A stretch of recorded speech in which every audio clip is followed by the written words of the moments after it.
In a place where nearly half the adults are considered obese and incidents of diabetes and heart disease lead the nation, one man is coming to lead a food revolution.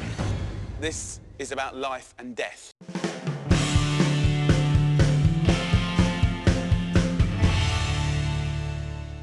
People like to come together at mealtimes, enjoy each other's company while they're enjoying good food. How's your pizza for breakfast? In all of my years, I've never seen pizza given for breakfast in any country.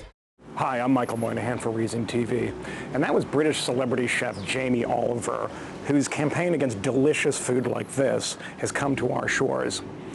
Oliver says that we need a food revolution in this country, and he's starting with school lunches, which he claims are killing America's children. In February, Oliver scooped up the prestigious TED Prize, awarded for his crusade against obesity and other diet-related diseases. Upon receiving the award, he warned America that it was committing national suicide through food. We, the adults of the last 4 generations, have blessed our children with the destiny of a shorter lifespan than their own parents. Your child will live a life 10 years younger than you. Though Americans are surely in need of a collective diet, the CDC recently reported that obesity levels are finally leveling off. And Oliver's claim that young Americans will live shorter lives than their parents is nonsense. But this sort of overheated rhetoric has attracted the attention of some influential people. But it's also what's going on in our schools, because most of our kids get the majority of their calories from the meals that they eat in schools. Food blogger and journalist Ed Brusky recently spent a week inside a Washington, D.C. lunchroom and, like Oliver, was disturbed by what he found. The problem is that schools have fallen kind of into, sought out the least common denominator of food being a kind of fast food bordering on junk food.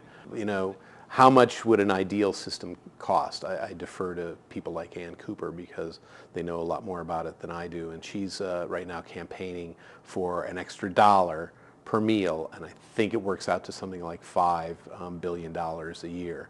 That would represent a huge increase actually in the school food budget, and not very big increase in the total budget. But not everyone agrees that better school lunches and more money would help fix America's obesity problem.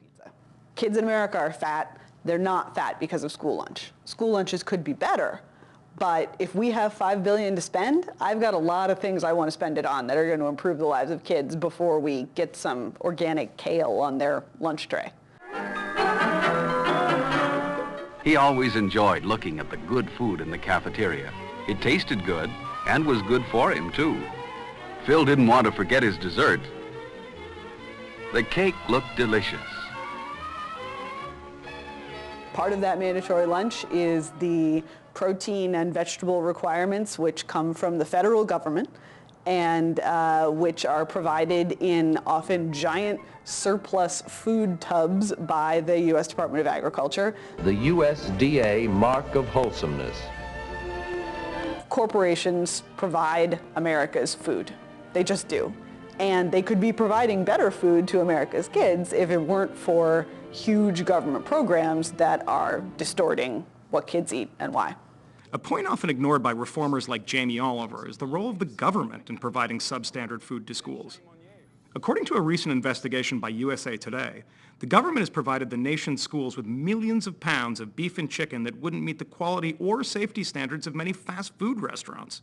School lunch programs don't just provide welfare to lower-income students, but also to American agribusiness. Well, there is a perverse sort of irony there that what we think is healthiest for kids to eat is the stuff that they least want to eat. Will you have some peas, Ralph? Gosh, Mrs. Scott, I don't like peas. Oh, that's too bad. And what we think of as foods that they should not be eating is what they most want to eat. You have to have people in the kitchen who really care about what they're serving and know what they're doing. And that's going to cost more money too. The government right now is spending somewhere in the neighborhood of about $12 billion a year to pay for breakfasts and lunches in the schools. They never have quite enough money, and in order to get the federal money, they have to serve the meal. So if the kids don't take the meals, they don't get the money, and all of a sudden they're running a deficit. And this provides a strong incentive to serve kids cheeseburgers and pizza. As Brusky observed in his reporting from the Washington, D.C. school district, students routinely avoided healthy snacks in favor of less healthy alternatives. In Britain, Oliver succeeded in pressuring the government into increasing the school lunch funding by $1 billion. The results have been mixed, and some students have even taken the opportunity to create junk food black markets. Michelle Obama and Ed Brusky advocate for something similar to Oliver's UK program here in the U.S., a large increase in funding that would buy kitchen equipment, train staff, and increase the $2.70 already allotted for every school lunch by a full $1. But they also have a bigger goal. Not just making school meals, but using fresh ingredients and serving the kids fresh, appealing, palatable foods that they like and will eat. There is something to be said for eating fresh food, but fresh food and healthy food aren't the same thing. You can take $2.70 and get a perfectly good lunch. People do it every day. It's a microwavable, healthy choice, the lunch of choice for many, many working adults. We could give that to kids. They don't understand me because they don't know why I'm here. Look, people like Oliver are right to point out that school food could, to put it mildly, use some improvement.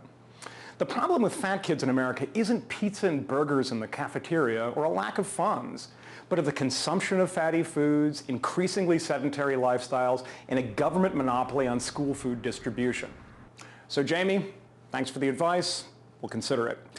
In the meantime, I'm going to eat this delicious cheeseburger. For Reason TV, I'm Michael Moynihan.